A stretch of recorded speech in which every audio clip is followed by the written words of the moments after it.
Number 9, yesterday we showed you a nature video featuring a guy who had a big fish latched onto his arm. Well, that looked just like noodling, which is a method to catch catfish with your hands. Take a look. I submerge again. This time I go head first into the hole, which just keeps on going and going. When I'm in it as far as my thighs, something bites me. Hard. Wait. I manage to get a good hold of it and bring it to the surface. I've landed my first catfish, noodling style. But that fish was lying there. Boom, bit me once and let go. And then I sort of fumbled around and then actually reached into its mouth. It's a creepy feeling. I'm putting my body in there. Dylan's feeding me in, pushing me in, head first into a hole under the water. There's something that's going to bite me in there. It's dark. I can't see anything. What a stupid thing to be doing. Lee swims close up to the lurking catfish while Mark waits for the signal. Down below, Lee furrows in a rock bed, feeling for the telltale flesh and the powerful chomp.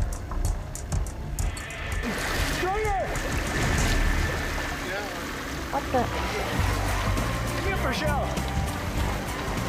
So does it hurt? After 7 long hours Maybe the spent bigger hunting, question is poking, and catfish that prodding in tasty that it's worth the Oklahoma risk? It's the exact same. Like if that were a halibut, I could see, right? Or a Chilean sea bass. Lee pulls the I didn't realize it was so off his big. arm. Oh, jeez. Does it?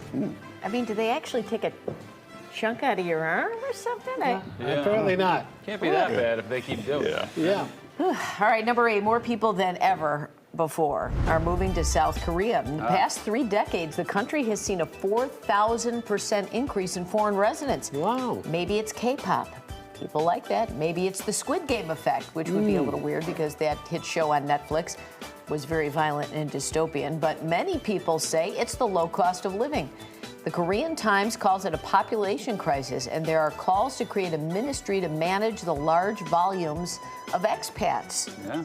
What do you know? You can get past the neighbors. It's a pretty good, good Yeah. place to live. Yeah. Number 7, we're looking at 80s food and drinks that are no longer around. Oh my goodness, I remember Five Alive. I remember that. It was a citrus juice drink that came in that blue carton or can, little juice boxes. It contained 5 juices in all. Orange, grapefruit, tangerine, lemon, and lime. But they stopped selling it in the 90s. You can reportedly still find it in Canada. Another 80s favorite that's no longer around. Oh, they don't make these anymore? Keebler's Potato Skins? Have you not been in the chip aisle in a while? No. There's a zillion things in Robin, the chip. look at this body. I know. I apologize. They used whole potatoes, skins included. They had flavors like sour cream and Yeah, they chives, did. cheddar and bacon. Those were so delicious. Yes. They were discontinued. Many say TGI Fridays potato skins taste similar, but not as good as the Keebler ones. Why did they cancel these? Why did they? They didn't say. Maybe Profit margins. not enough people. Good. Maybe all the people that ate them gave up carbs like yourself, and then no one left to buy them. Well, I've been looking around. It doesn't appear that way. All right, number 6. You all know the cartoon movie The Lion King. A voice actor named Frank Welker did several vocal effects for the animals, especially the lions and the hyenas. Let's hear him. We'll play it twice because it's great.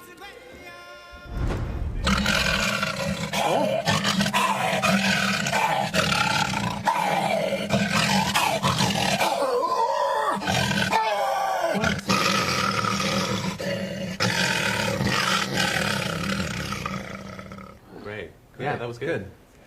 How do you even make that noise? How do you know that's a talent you have?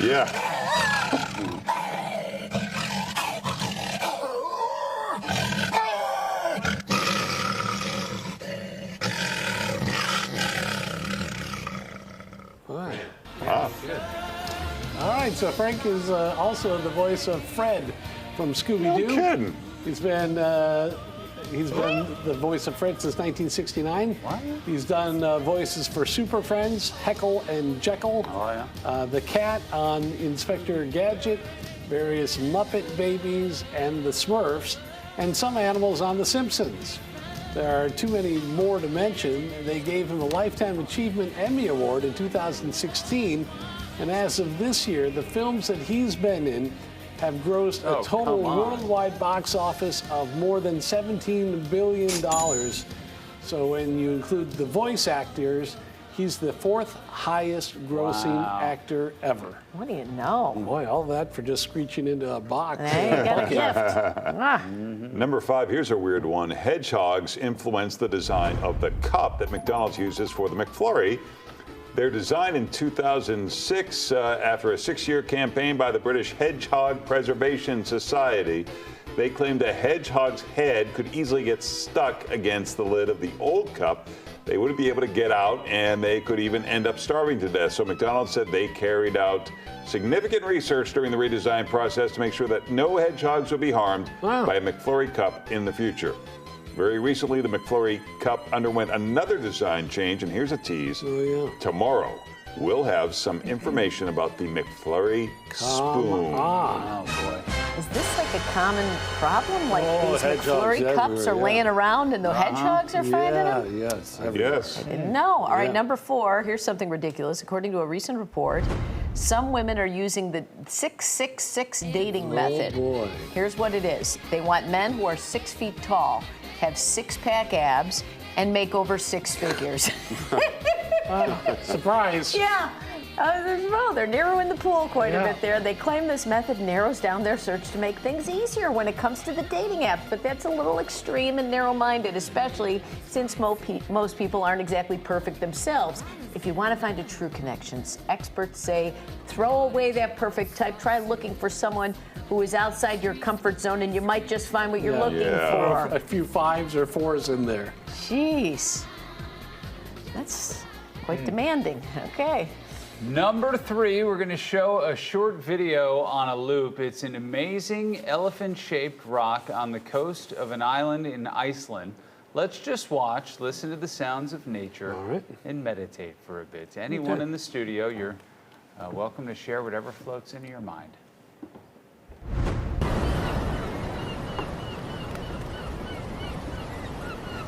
Well, looks like an elephant. Where is It sure does.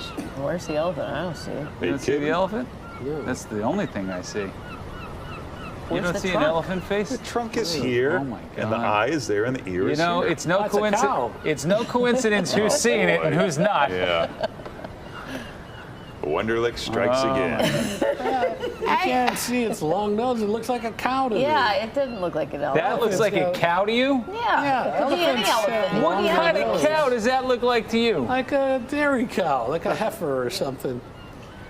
You don't see the long snout here. Yeah, it's out hard of to the see. elephant. Oh, boy. It's How do you underwater. not see that? Well, Same way I didn't see arithmetic on the Wonderlic. Why are they always dogging us? Yeah, well, Listen. We had one Jealousy. bad day. Well, one I bad had day. multiple I bad know, I had days. multiple bad days. all too. those tests. Uh-oh. Oh, geez, you're right there, Dean. Dean's had enough of you. Cooking things He popped a biscuit. All right. Yeah, he did. You got my attention. Yeah. I was starting to zone out until she said that. Boom. There's a tiny village in Japan that might be worth a visit. Naguro is quiet and quaint, and if you don't mind hundreds of life-size scarecrow-type dolls scattered around the town, it's fabulous. It's known as the Valley of Dolls or the Valley of Scarecrows. They're the work of a local artist. She began making the dolls in the likeness of her neighbors after they died or moved away. There's about 350 of these dolls. That's a lot of death. Just take a walk through town and you'll come across fishermen sitting on the riverbank, elderly couples sitting together on the bench, and children sitting in classrooms. That's a lot of whimsy there. Yeah, is that what you call it? Yeah, kind of morbid whimsy. Jeez. Boy, it's crowded there. Spread out. Ah, isn't that beautiful? What do you know? All right. Number 1, this is Dizzy Gillespie, the trumpeter and band leader who's one of the giants in the creation of bebop and American jazz. So it makes sense he would be on The Muppet Show in 1980.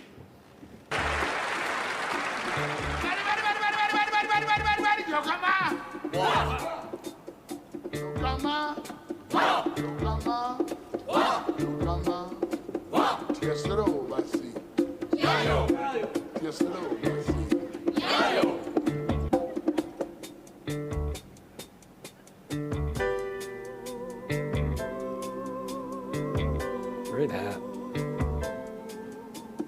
Swing low, sweet Cadillac. Swing low, sweet Cadillac.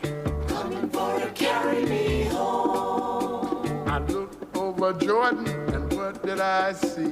Coming for to carry me home. Oh, an Eldorado coming after me. Coming for to carry me home.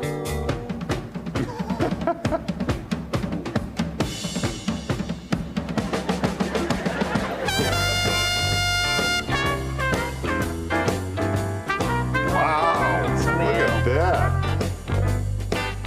Oh, wow. I didn't realize No, people couldn't do that. wow, his whole neck blows up when he blows. How about that? Healthy. A legend.